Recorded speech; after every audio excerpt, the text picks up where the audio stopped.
ka dapat naiimpluwensyahan ng agenda ng leader mo. Sabi nila, hindi na po natin kailangan yan or dati na po natin ginawa yan eh. Ano yung nasusunod pag ganun? Agenda nila. Ang agenda kasi nila, ayaw na nila ng bago.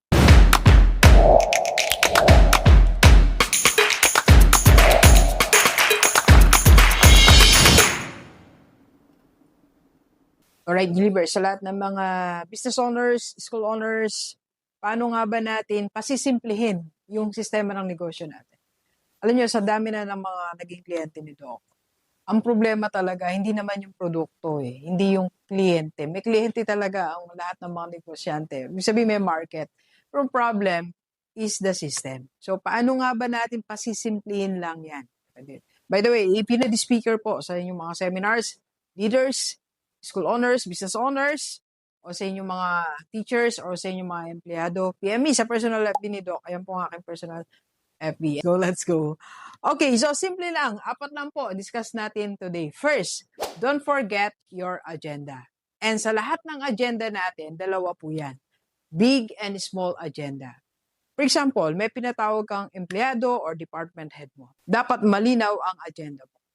Or nagawa ka ng memo, nagawa ka ng email, nag-send ka ng email, nag-message ka, dapat lagi kang may agenda. At yung agenda mo na yon, maybe small agenda lang, it's okay. Or big agenda, big goal mo, it's okay. Basta lahat ng kilos natin, may agenda tayo. At huwag tayong mawawala sa agenda. Huwag tayong nasa sidetrack ng mga problema. Huwag tayong nasa sidetrack ng mga concerns, issues ng iba. Ang problemahin natin yung issue mo. Why? Kasi yung issue mo, yun yung issue ng negosyo mo. Hindi ka dapat naiimpluwensyahan ng agenda ng leader mo.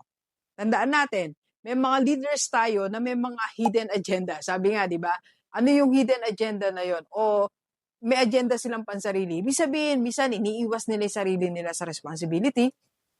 Kasi sinasabi nila na it's not okay, hindi appropriate, hindi na tama yan, hindi na natin kailangan yan. Di ba napapansin mo ba? Napapansin mo, pag meron kang dinidiscuss na bagong bagay sa iyong mga empleyado, di ba nagre-resist sila? Sabi nila, hindi na po natin kailangan yan or dati na po natin ginawa yan eh. Ano yung nasusunod pag ganun? Agenda nila. Ang agenda kasi nila, ayaw na nila ng bago. Alam nyo, marami na rin tayo naging empleyado, naging team leader. Pagka agenda na nila, sabi ko maghiwalay na tayo. Pag meron silang agenda na ayaw na nilang mahirapan, ayaw na nilang gumawa ng bago, maghiwalay tayo. Kasi ako, may sarili akong agenda para sa negosyo ko. May sarili akong gusto. So alam mo dapat yung agenda mo. Kahit sinong kausap mo o ano man ang meeting nyo, sino man kaharap mo, stick to your agenda. Okay? Doc, anong kinalaman niya sa business system? Kasi mula dun sa agenda na yon, dun manggagaling yung iba pang steps. Kasi pag wala na yung agenda mo, wala ka na steps.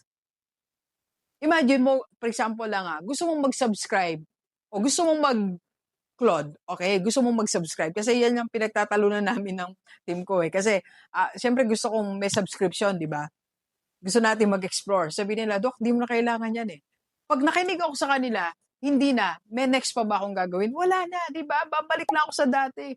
Like, yung mga sinasabi na yung mga school owners sa atin, maraming yung accountant nila, ayaw na silang payagan, wag na umattend dyan sa Run Your School. So, nakikinig yung iba, wala na, di ba? Wala na silang gagawin bago. Wala na, tapos na yung agenda. Okay? So, ano yung agenda mo? Ano yung gusto mo? Stick to that. And second, sundan mo nito. Sa bawat instruction na ibibigay mo, sa bawat event, sa bawat gagawin po ng iyong negosyo, sa loob ng negosyo mo, dapat meron tayong forms, may checklist. Kahit sa simpleng meeting lang. Kung walang naka-ready dahil bago yung gagawin mo, meron kang 1, 2, 3. Meron kang 1, 2, 3, 4, 5. Lagi kang may papel, lagi kang merong isinusulat. Kaya nga ako, hindi ako pumapayag, may meeting ako na wala kang notebook. Ano ka dito? Wala, nakikita ko talaga nagsusulat. May checklist.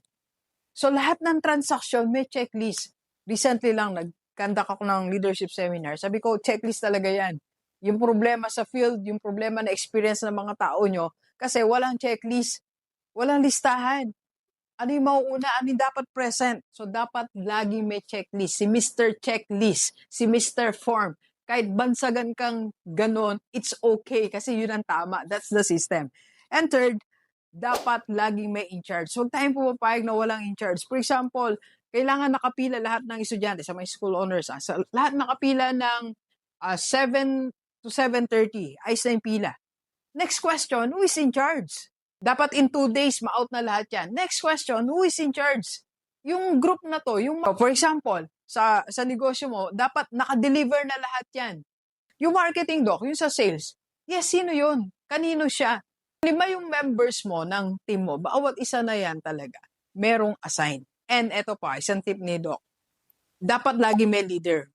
Hindi pwedeng pantay-pantay yung 5 na yan. Isang department, lumabas sila for whatever reason, may binili or sa marketing sila or sa sales, dapat lagi may leader. May hierarchy. Hindi po pwedeng wala. Okay? And number 4, don't forget your deadlines. Business system, may deadline. Kailan dapat sinasabit yan? Kailan dapat yan nagagawa? Kailan yan i-encode? Dapat lagi may deadline. Okay? So, ito simple lang to. Pag nasunod mo to, agenda, checklist or forms, in charge, deadline, and of course, don't forget to follow through. Sundan natin yung sinabi mo. For example, nag-deadline ka, June 25. Kailangan nasa table ko na yan. Aba, June 24, remind mo na. So, wag mong kakalimutan yung June 24, June 25. You know why?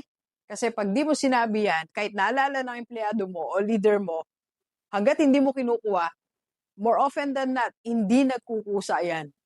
Okay? So, don't forget these 4 things para smooth lang ang flow ng negosyo natin. Iwas stress. Okay? Again, my invitation, if you need a speaker for your trainings, PM lang, si Rockstar, yan po aking personal FB. Let's go, let's go. Kape po tayo. Kape po.